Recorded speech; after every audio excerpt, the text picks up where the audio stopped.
ठहरो, तुम भीतर नहीं जा सकते। हमें महाराज बिंबिसार ने आमंत्रित किया।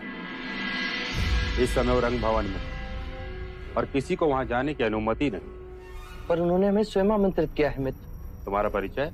आप शाक्य देश के कपिलवस्तु से आए युवराज सिद्धार्थ गौतम, आपके महाराज बिंबिसार के मित्र हैं, और मैं इनका सेवक।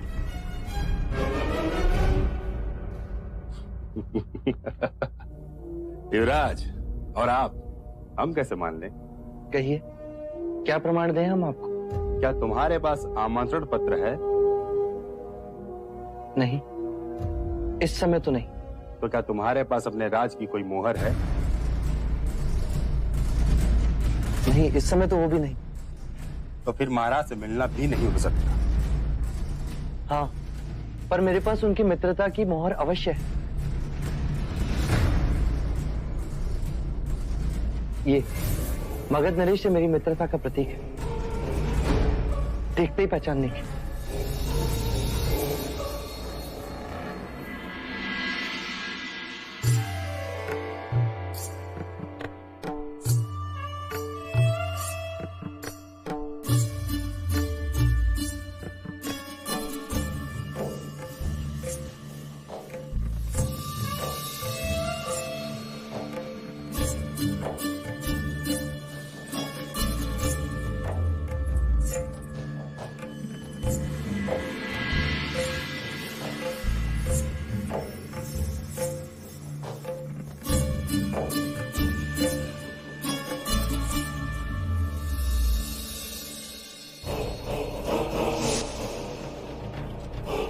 ये किस लिए? ये हमारी अति प्रिय अंगूठी है। इसे आप अपने पास रखिए, हमारी मित्रता का चिन्ह।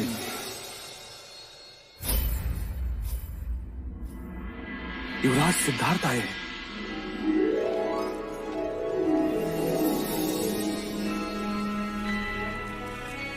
मगध राज्य में तुम्हारा स्वागत है मित्र। क्षमा करना, मेरे द्वारपाल ने आपको पहचाना नहीं।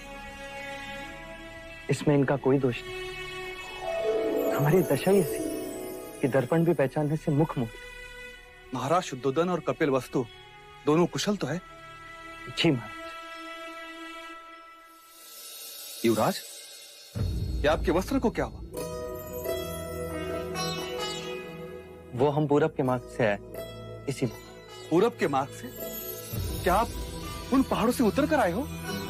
जी महाराज, ये विषय भी हमारी मंत्रणा का एक विषय है कि मैं पूर्व के मार्ग से आया क्यों है।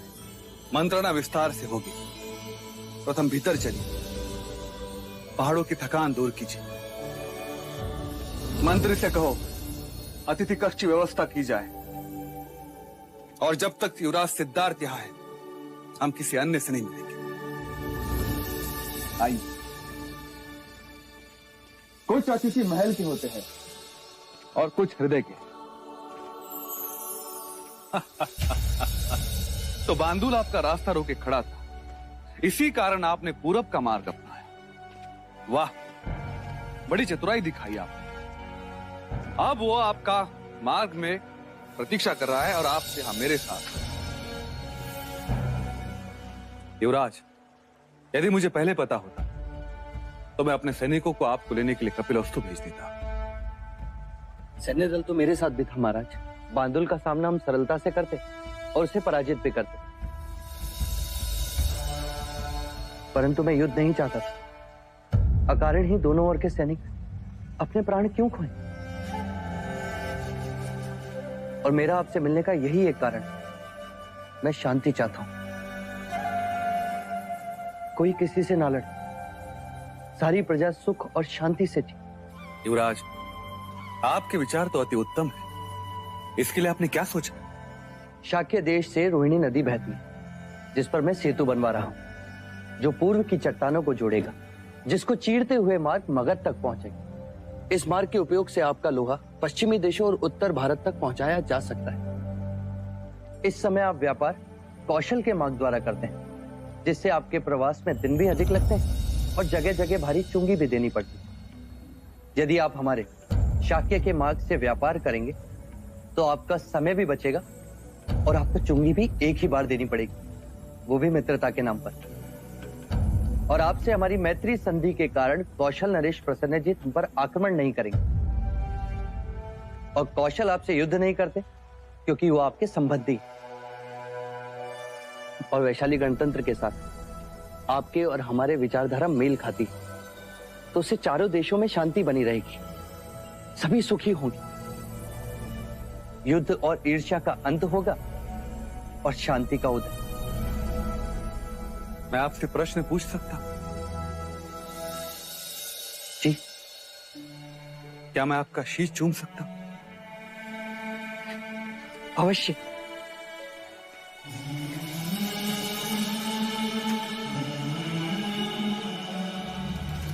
आपके विचार सम्माननीय हैं। आप सच कहते हो, युद्ध से कुछ प्राप्त नहीं होता। मैं मगध नरेश बिंबिसार आज से आपके साथ वचनबद्ध हूं सिद्धार्थ। जब भी मार्ग तैयार होगा, मगध के सारे व्यापार उसी रास्ते से होंगे। किसी भी घड़ी में आपकी सहायता का अवसर मगध नरेश बिंबिसार अपना सौभाग्य मानेगा।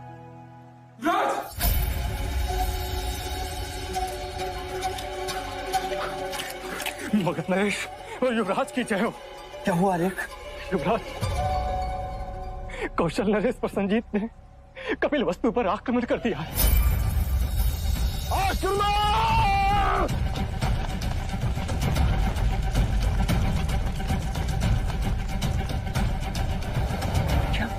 आपके प्रस्थान करते ही बांदुल ने हम पर आक्रमण किया और फिर वो कपिल वस्तु की ओर गया। युवराज,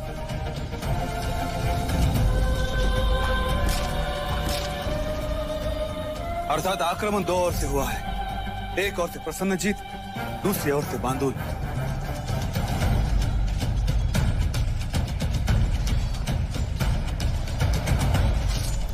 क्या ये समाचार हमारे गुप्तचरों तक पहुंचा?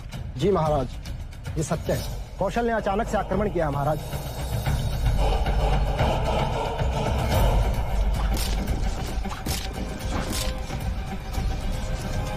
युवराज, आप चिंता न करें। सेनापति अंगद से कहो कि सेना को तैयार करें, कूच आज ही होगी। मंत्री चरण को कहो कि हमारे तरफ से प्रसन्नजीत को संदेश भेजा जाए कि इस अनर्थ को रोक दे और इसी समय युद्ध विराम की घोषणा करें, अन्यथा मगध के साथ मित्रता भूल जाए। जी महाराज। मुझे आज्ञा दे महाराज, मेरा कपिल वस्तु पहुंचना अत्यंत आवश्यक है। युवराज, आप प्रस्थान करें। हमारे कुछ सैनिक आपके साथ हैं। आपके पैरों के चिन्ह के साथ ही तो आगे कूच करें। मगध आपके साथ है युवराज।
युवराज आ गया, युवराज आ गया।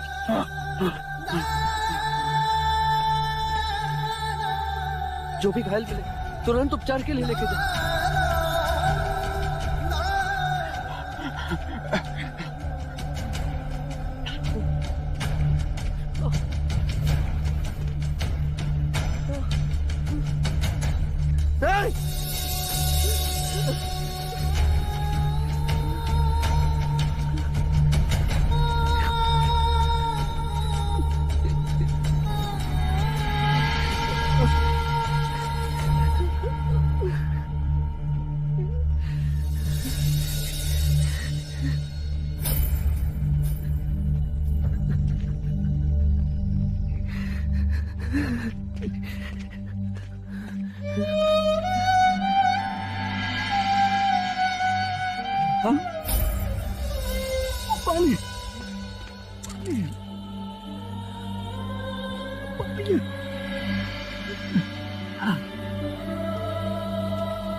सत्य कथा,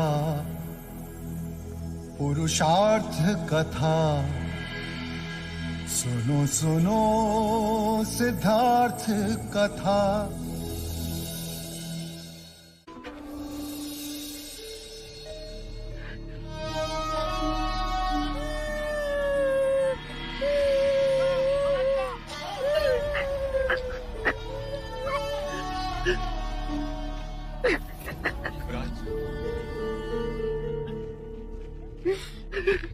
युवराज, यहाँ के अधिकांश घायलों को छावनी में ले जाया गया है और इतने लोग हैं कि एक दूसरे की सहायता कर सकते हैं।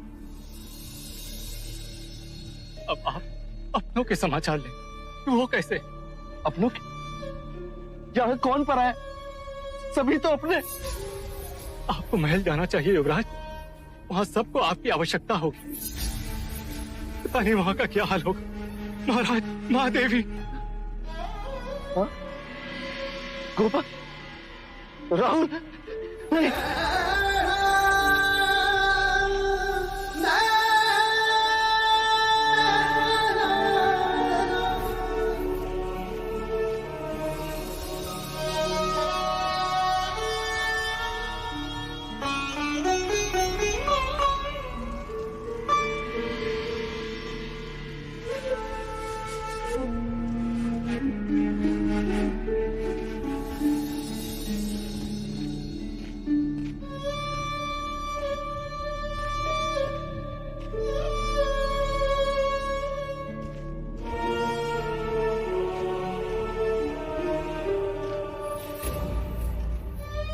युवराज,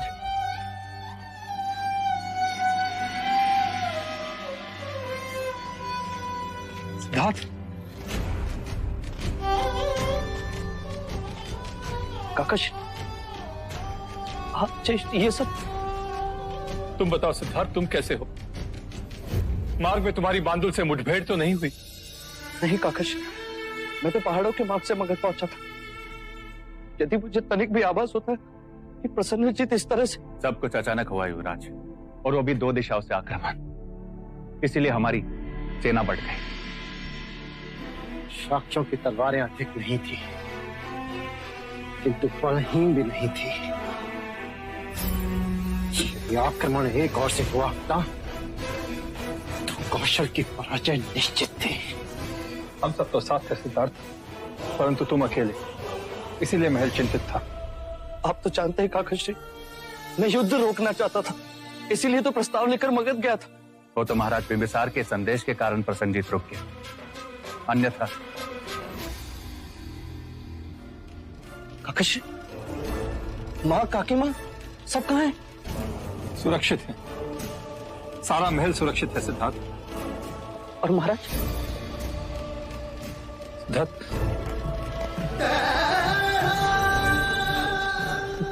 वो महाराज। कहिए काकाश्री, क्या हुआ महाराज को? बताइए काकाश्री। घायल पर सुरक्षित है। सिद्धार्थ,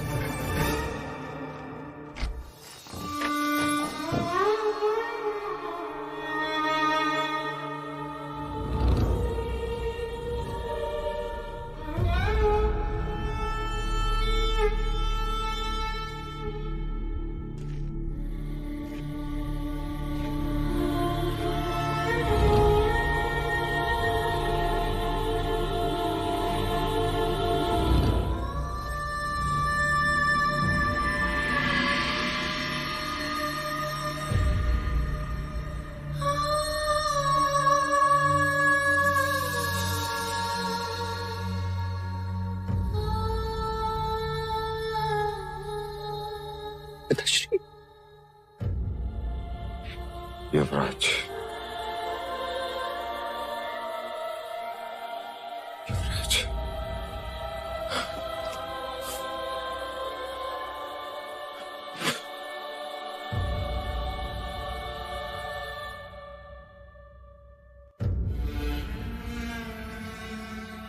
तुम्हें सकुशल देखकर मुझे प्रसन्नता हुई पुत्र।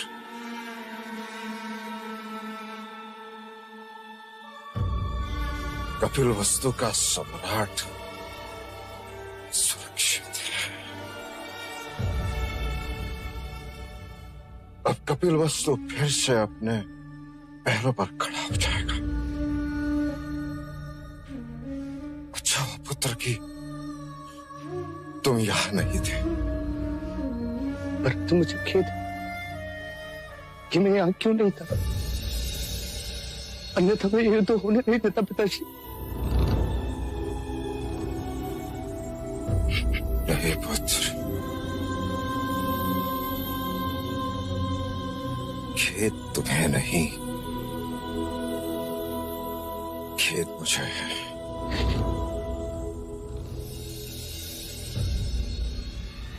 अश्वमेध के युद्ध में प्रसन्नजीत का शिरच्छेद कर दिया होता तो ये युद्ध ही नहीं होता।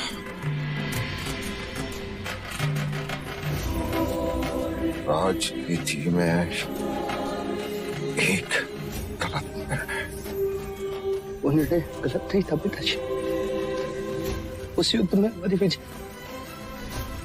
उस निर्णय में आधारित ही थी। नहीं युवराज,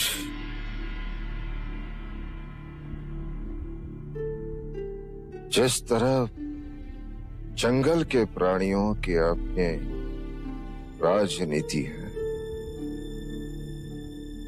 जो बलवान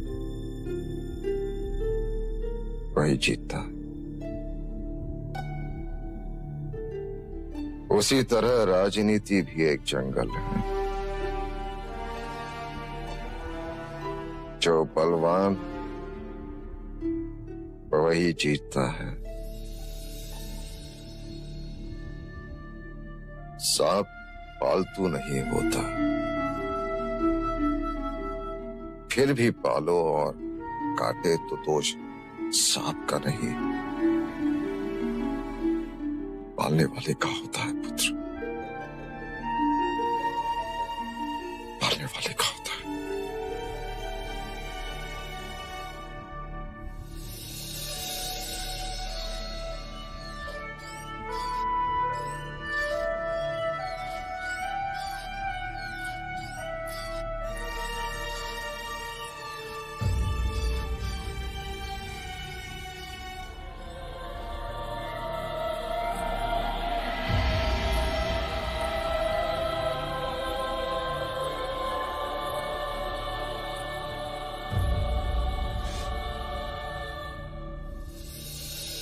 एक युद्ध और चारों ओर दुख का साम्राज्य छा गया।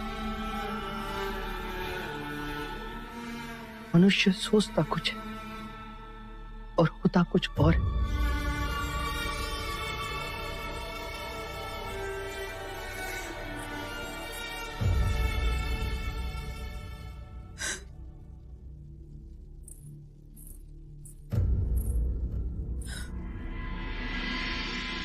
सत्य कहा आर्य आपने। अभी कल की ही बात है, कभी सोचा ना था कि इतनी जल्दी ये बात हो जाएगी।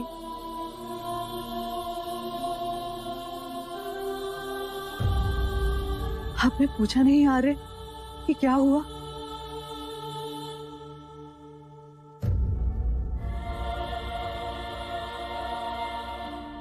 ठीक है, चलो मैं ही बता देती हूँ।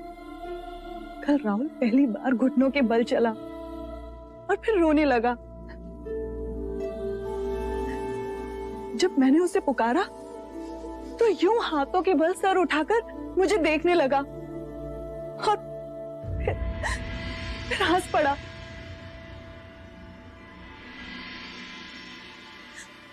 आपके पुत्र के हाथों में बड़ी ताकत है, बिल्कुल आप ही की तरह। हाँ, बड़ी ताकत है और आयु के साथ वो और बढ़ेगी। हाथ और शक्तिवान होंगे, तलवार थामेंगे और फिर मनुष्य होकर भी वो मनुष्य का सर काटेंगे या कटवाएंगे। ये क्या कह रहे हैं यार? अपने राज्य की रक्षा करना धर्म नहीं? मैं इस धर्म में नहीं मानता। सच कहूं तो मैं ईश्वर को भी नहीं मानता। क्या अनर्थ बोल रहे हैं यार? हाँ गोपा, होता ईश्वर तो ये भयानक विनाश नहीं होने देता। क्यों मनुष्य को जन्म देकर दुख के मार्ग दौड़ाता? क्यों मनुष्य की आंखों में चतुरता का विष बढ़ता और अहम का तांडव रचता? क्यों वो विकारों के पीछे मन को भटकाता? क्यों ये युद्ध होता और प्राणों की आहुति दी जाती? क्यों सरहदों के विस्तार को क्षत्रिय प्रगति का नाम देते? क्यों वेद और पुराण शूद्रों के लिए निषेध होता? तुम कदाचित ही मानो गोपा, पर एक उपवन में जितने पुष्प उगते हैं उससे अधिक शवों को देखकर आया हूं मैं। नहीं चाहिए मुझे राजपाट, नहीं बनना मुझे राजा। मुझे केवल दुख से मुक्ति का मार्ग चाहिए। मुझे शांति चाहिए। मुझे शांति चाहिए। शांति चाहिए।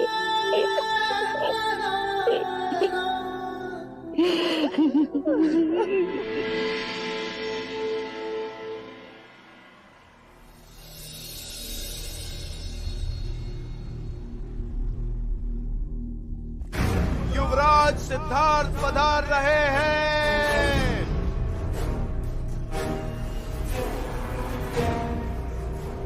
युवराज सिद्धार्थ की जय। युवराज सिद्धार्थ की जय। युवराज सिद्धार्थ की जय।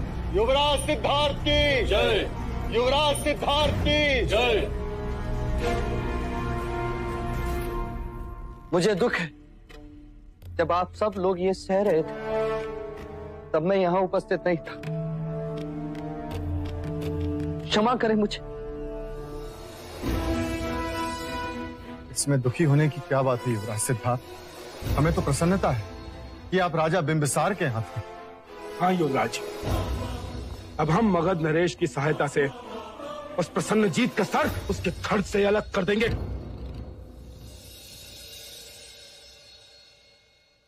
राजा तपोधन, तलवार के साथ हाथ भी कट गए, फिर भी युद्ध की बात। तो क्या हुआ युवराज?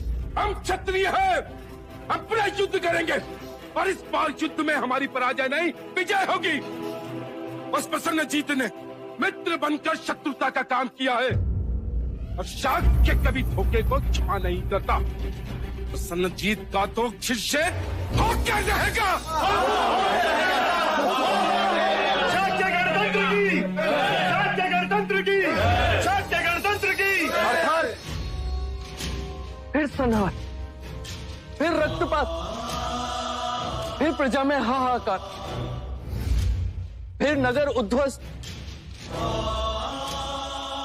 फिर अहम का तांडव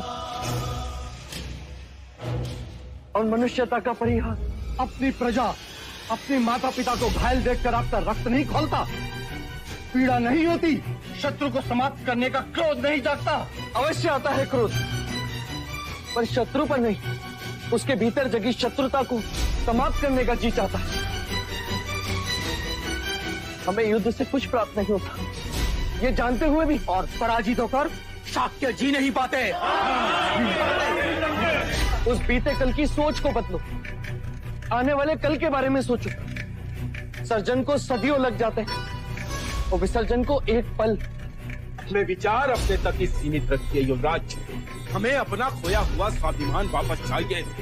इस कपिल वस्तु को अपनी खोई हुई प्रतिष्ठा और स्वाभिमान वापस चाहिए युवराज। वापस चाहिए, वापस चाहिए। क्या होता है स्वाभिमान? क्या स्वाभिमान से होती है प्रतिष्ठा? ऊंच नीच, जात पात, वर्ण धर्म, सत्ता अधिकार सब मानव निर्मित है। कहो, ये धरती, ये आसमान, ये पेड़ पौधे सब किसके हैं? हमारे पूर्वजों के। और यदि उनसे प्रश्न करें तो वो क्या कहेंगे? उनके पूर्वजों के। और अंत में हमें यही उत्तर मिलेगा, किसी के नहीं। जो वस्तु तुम्हारी थी ही नहीं, उस पर अधिकार की भावना क्यों? ये युद्ध क्यों?